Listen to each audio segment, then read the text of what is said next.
October. The month of ghosts, pumpkins, and everything spooky. And while most people were watching horror movies and carving jack-o'-lanterns, a real-life horror story was unfolding in Florida, involving blood rituals, graveyards, and a self-proclaimed vampire lord named Rod Ferrel. He wasn't your typical teen rebel. He believed, truly believed, that he was a 500-year-old vampire named Visago, and the small town of Eustis, Florida, would soon learn what that kind of delusion looks like when it turns deadly. This wasn't some creepy urban legend or campfire story either. This was real life, and by the end of it, 2 people would be dead, and an entire town would be left asking how a teenager could fall this far into fantasy. Rod Ferrel was born in Murray, Kentucky in 1980, to 2 teenage parents who had no clue how to raise a child. His father left to join the military, and his mother, Sandra Gibson, worked as an exotic dancer and occasional sex worker. Sandra dabbled in the occult from a young age. She called herself a vampire, and later on she even tried to cross over with a 14-year-old boy. Yes, as in drink blood and seal the ritual. She was arrested for that, which gives you a good idea of how warped Rod's environment was. With no stability, no guidance, and a mother who treated fantasy like faith, Rod grew up in a world where reality bent around his imagination. By the time he was a teen, he wasn't pretending to be a vampire anymore. He was living as one. Rod's mother often moved between Kentucky and Florida. During one of these stints in Eustis, a quiet lakeside town near Orlando, Rod met Heather Wendorf, a teenage girl from a well-off but strict family. Heather was rebellious, the kind who loved to push boundaries, and she found Rod fascinating.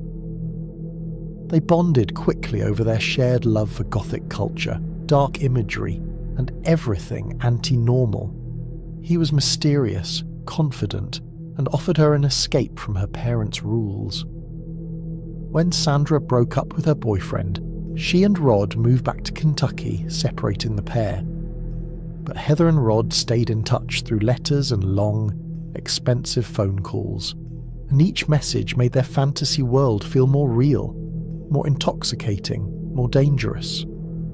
Back in Kentucky, Rod built himself a following, a small group of misfits who called themselves the Vampire Clan.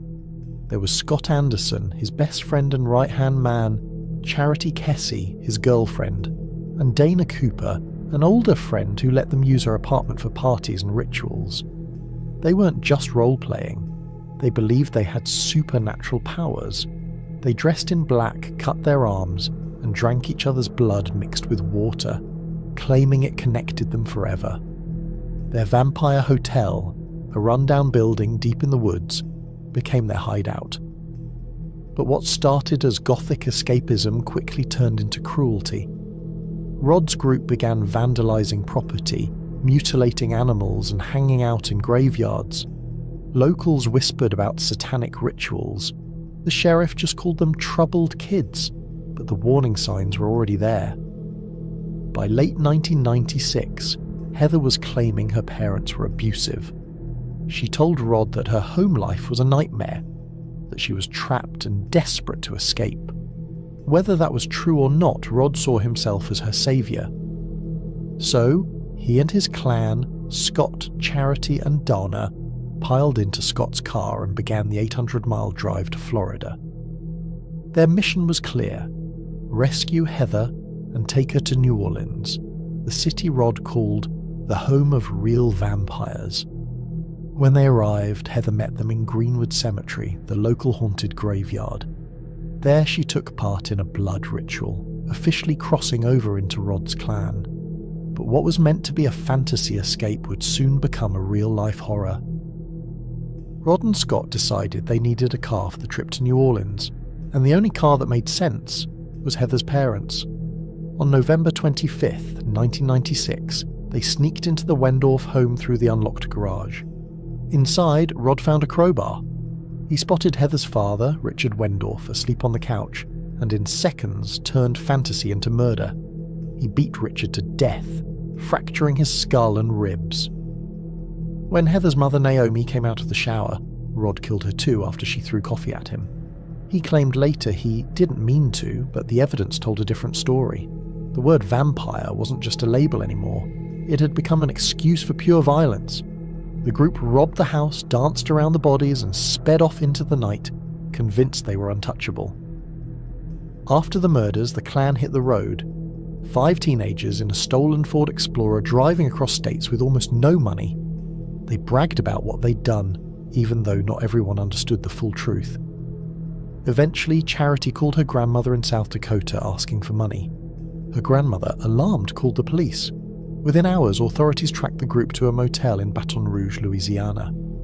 4 days after the killings, police surrounded the motel and arrested all 5. Rod didn't fight. He smiled for cameras, claiming psychic powers and blaming rival vampire clans. But the evidence was clear. Fingerprints, shoe prints, and blood traces. The vampire lord was just a delusional teen with a crowbar. Probably be around 6 or 7. Is it actually possible for somebody to get like a death penalty? It depends. I don't know what the laws are in Florida. When you're 16 years old in this state, you can be tried as an adult and you're subject to adult penalties. That's what I was thinking. If I was an adult, would you get a death penalty? Sure. So I was kind of hoping, I was like, please go ahead. Probably going to entail the death penalty.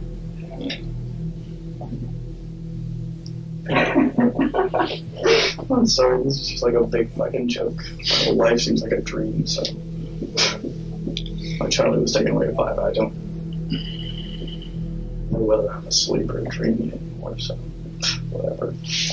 For all I know, I can wake up in 5 minutes.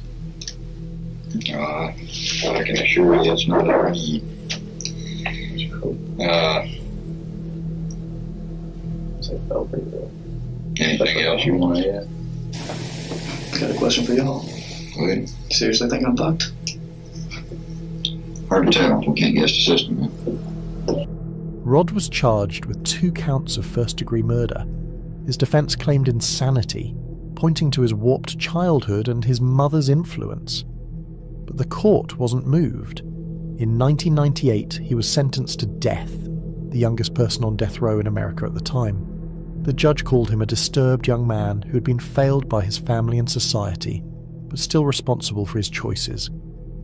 It's not so hard for some of us to understand how a person like Rod Ferrel, with one of the most dysfunctional family environments anyone could ever be cursed to be raised in, would have turned out in such a manner.